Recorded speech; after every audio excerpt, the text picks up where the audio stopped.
Hello viewers, আশা করি সকলে ভালো আছেন।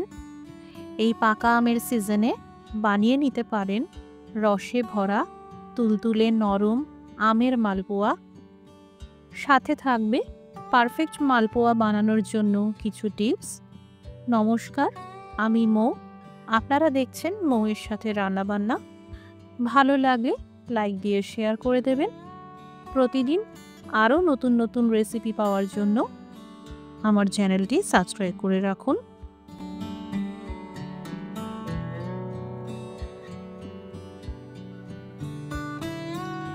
একটা মিক্সিং বোলে প্রথমে দিয়ে দিলাম একটা চায়ের কাপের মাপ করে 2 কাপ ময়দা।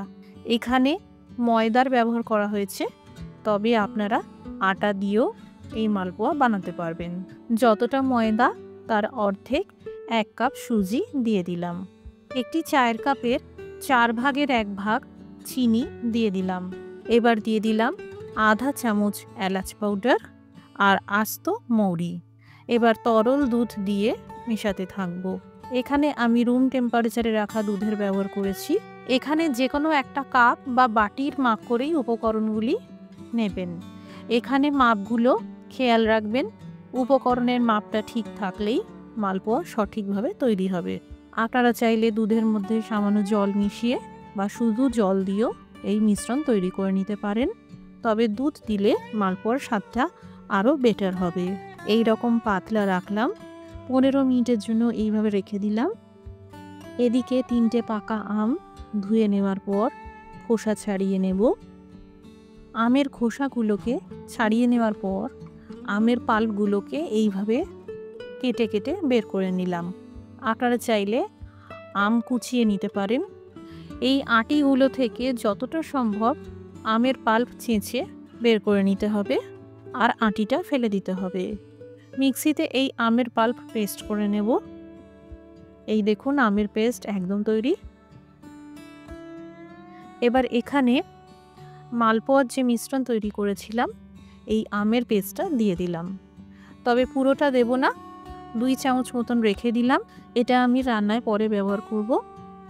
এবার ভালো করে মিশিয়ে নিতে হবে।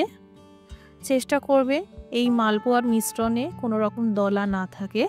চাইলে আপনারা ফুড কালার ইউজ করতে পারেন, তবে আমি এখানে কোনো রকম ফুড কালারের ব্যবহার করিনি। এবার এদিকে চিনির রস তৈরি করে নেব। মেজারিং কাপের মাপ করে 1 কাপ চিনি দিলাম। চায়ের কাপে মাপলে প্রায় 1.5 কাপ মতন হবে। যতটা চিনি ততটাই জল দিয়ে দিলাম। জোর আঁচে ফোটাতে হবে। চিনির রস পুরো দমে ফুটতে শুরু করলে দিয়ে দিতে হবে এই অবশিষ্ট আমের পেস্ট। এখানে ফুড কালার ইউজ না করে এই আমের পেস্ট মিশিয়ে দিলাম। এতে চিনির রসের স্বাদ আর রং দুটোই ভালো হবে। হ্যান্ড বিটার দিয়ে ভালো করে মেশাতে হবে। এখানে একটা চটচটি চিনির রস তৈরি করে নিতে হবে। কোনো রকম 1 তার বা 2 তার করতে যাবেন না, না হলে মালপোয়ার ভিতরে চিনির রস ঢুকবে না। চিনির রস একদম তৈরি। এবার পাত্রটা ঢেকে রাখতে হবে যাতে চিনির রস গরম থাকে। এবার মালপোয়াগুলোকে ভেজে নিতে হবে। নতুনদের জন্য বলি, মালপোয়া ভাজার সময় 3টি দিক খেয়াল রাখবেন। প্রথমত তেলের তাপমাত্রা। এর জন্য অল্প করে মিশ্রণ তেলে দিয়ে এইভাবে দেখে নেবেন। যদি ভাজতে ভাজতে এইভাবে উপরে ভেসে ওঠে, বুঝবেন মালপোয়া ভাজার জন্য তেল রেডি। আঁচটা লো টু মিডিয়ামে রাখবেন যাতে ধীরে ধীরে মালপোয়া ভাজতে পারে। 1 হাতা করে মিশ্রণ আস্তে করে ঢেলে দিতে হবে। একটা ছড়ানো পাত্র, যেমন এইরকম একটা ফ্রাইং প্যান হলে ভালো, অনেকগুলো মালপোয়া একসাথে ভাজার জায়গা পাওয়া যাবে। দ্বিতীয় টিপস, তেলে দেওয়ার পর নাড়াচাড়া করবেন না। প্রথমে 1-2 মিনিট ওয়েট করুন, দেখবেন এই রকমভাবে ভাজতে শুরু করেছে। এই পর্যায়ে মালপোয়াগুলো উল্টে দিয়ে অপর দিকটাও ভেজে নিতে হবে।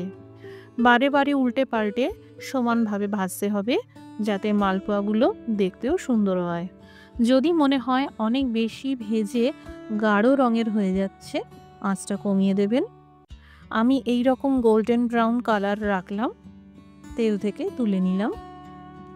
এবার তৃতীয় টিপস, ভাজার পর গনগনে গরম মালপোয়া কখনো রসে দেবেন না। এতে গরম মালপোয়া গরম রসে ভিজে অনেক বেশি নরম হয়ে যায় তখন পরিবেশন করার সময় মালপোয়াগুলো ভেঙে যায়।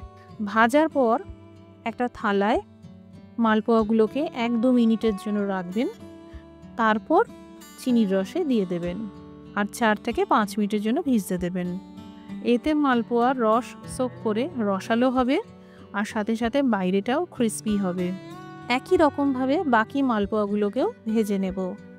এই দেখুন, এখানে 1-2 মালপোয়া লুচির মতন ফুলে গেছে। বেশ বারে বারে উল্টে পাল্টে মালপোয়াগুলোকে ভেজে নিলাম। এখানে এক একটা ব্যাচে মালপোয়া ভাজতে 5 থেকে 7 মিনিট সময় নিল।